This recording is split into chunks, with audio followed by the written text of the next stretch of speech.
بسم الله الرحمن الرحيم. هل أتى على الإنسان حين من الدهر لم يكن شيئا مذكورا إنا خلقنا الإنسان من نطفة أمشاج نبتليه فجعلناه سميعا بصيرا إنا هديناه السبيل إما شاكرا وإما كفورا إنا أعتدنا للكافرين سلاسل وأغلالا وسعيرا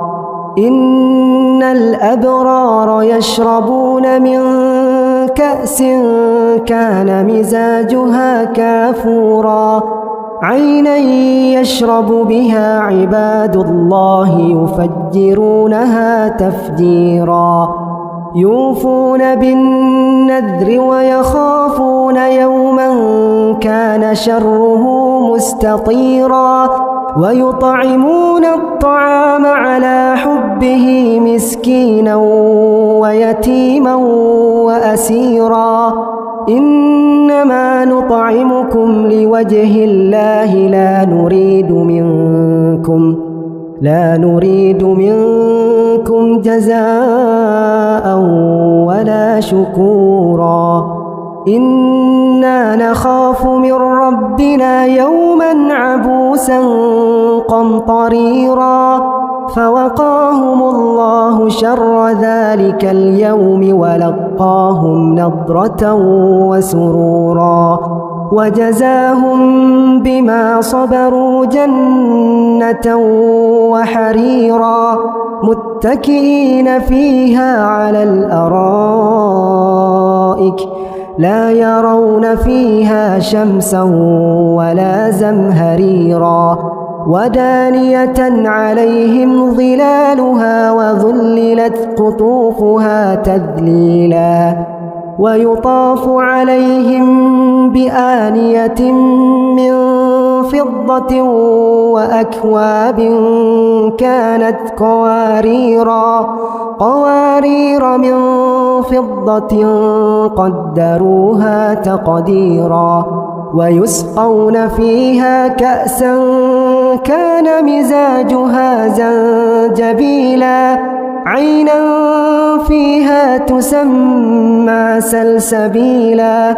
ويطوف عليهم ولدان مخلدون إذا رأيتهم حسبتهم لؤلؤا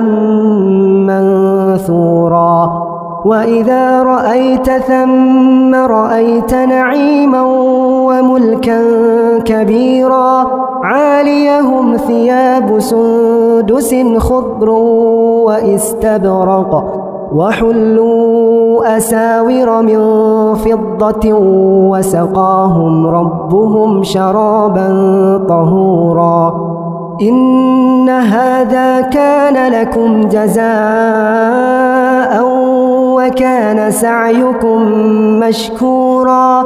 إنا نحن نزلنا عليك القرآن تنزيلا فاصبر لحكم ربك ولا تطع منهم آثما أو كفورا واذكر اسم ربك بكرة وأصيلا ومن الليل فاسجد له وسبحه ليلا طويلا إن هؤلاء